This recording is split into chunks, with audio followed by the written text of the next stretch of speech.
আসসালামু আলাইকুম। অনর্থ গুনাহ পর্ব ৩। দোষ অন্বেষণ করা, ত্রুটি খোঁজা ও অপমান করা। কুরআন শরীফে ইরশাদ হচ্ছে, কারো গোপনীয় দোষ অন্বেষণ করো না।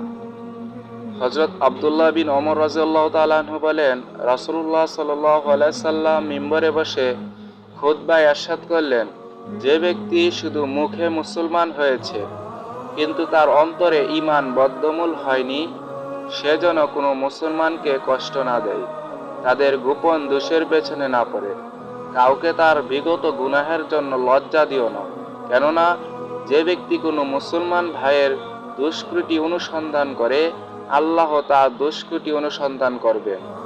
আর আল্লাহ তাআলা যা দোষ অনুসন্ধান করবেন, অনতিবিলম্বে তাকে অপমান করবেন, যদিও সে নিজের বাড়িতে গোপন থাকে। হাদিস শরীফে ইরশাদ হয়েছে, এক মুসলমান অপর মুসলমানের ভাই, তাই তার উপর অত্যাচার করা, তার দোষ অনুসন্ধান করা উচিত নয়। যে ব্যক্তি নিজের ভাইয়ের কোনো কাজে সাহায্য করবে, আল্লাহ তাআলা তার কাজে সাহায্য করবেন। যে ব্যক্তি কোনো মুসলমানকে বিপদ আপদ থেকে রক্ষা করবে, আল্লাহ তাআলা কিয়ামতের বিপদ থেকে তাকে রক্ষা করবেন। যে ব্যক্তি কোনো মুসলমানের দোষ গোপন রাখবে, আল্লাহ তাআলা কিয়ামতের দিন তার দোষ গোপন রাখবেন। বর্তমানে কবিরা গুনাহ মহামারীর আকার ধারণ করেছে। সকল শ্রেণীর মানুষ এতে লিপ্ত হয়ে গেছে।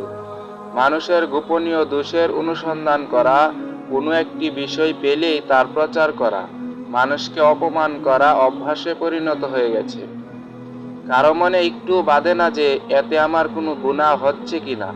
এটাই স্বাধীন গুনাহ, যার মধ্যে কারো পার্থিব উপকার নেই। যদি সারা জীবন না করে তাহলেও কোনো ক্ষতির আশঙ্কা নেই, কিন্তু অনুভূতিহীনতা এবং অসৎ চরিত্রের কারণে এর মধ্যে স্বাদ অনুভব করে। আল্লাহ তাআলা আমাদের রক্ষা করুন, আমিন। প্রিয় ভাই ও বন্ধুগণ, এই লেখাটি আমরা অনর্থ গুনাহ বই থেকে নিয়েছি।